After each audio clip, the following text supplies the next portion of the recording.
Here at the start of Act 2, Scene 2, a battle has been raging between Scotland and other surrounding areas, such as Norway. Duncan, the King of Scotland, asks a soldier for a status report, and here's what the captain says. Well, here's how you might explore some of the lines. In the first line, it refers to the state of the battle. Now, if the state of the battle stands doubtful, does it sound promising? I don't think so.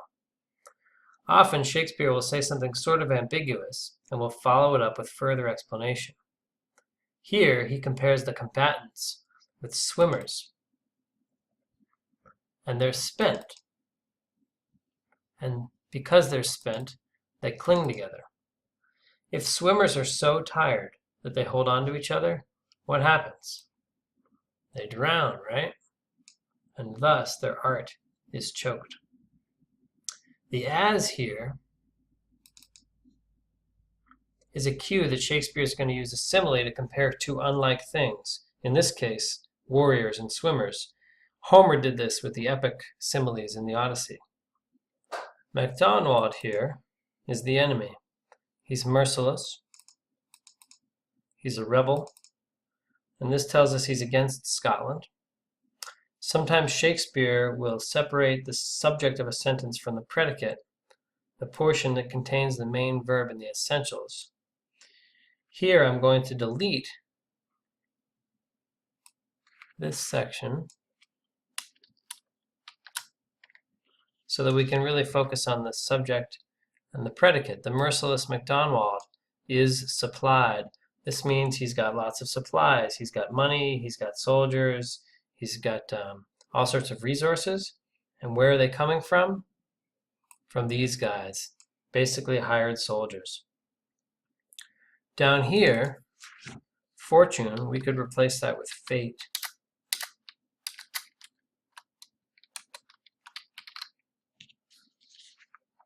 Fate is apparently smiling on Macdonald's battle.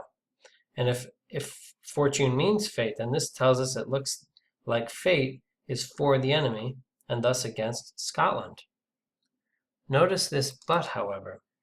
Shakespeare's often going to use this simple tiny word to indicate a massive change. And enter brave Macbeth, right?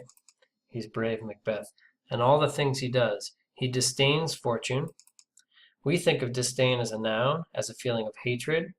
Shakespeare uses it as a verb, sort of like Macbeth disrespects or disregards or goes against fate. He brandishes his sword. That means he pulls it out. He kills a bunch of guys. He carves a passage through the enemy ranks.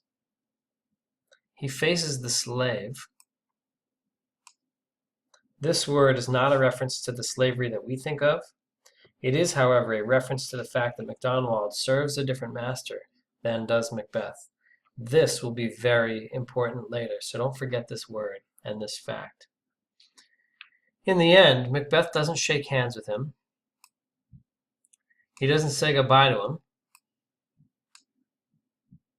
But he unseams him from the nave to the chops, from the navel, the belly button, to the chin. Yikes. That's before he cuts his head off, by the way. While Shakespeare could have said cut or sliced, or any number of ordinary expressions, the verb he chooses is unseamed. What do you make of that? What images does it conjure up? I can promise you it'll be important later. But finally, Duncan calls him a cousin who's valiant and worthy and is a gentleman. It is important that they're elated. Would you say that he's proved himself to be valiant? He's called brave up here, so perhaps. Is he worthy? He served the king, I suppose, and defeated the enemy.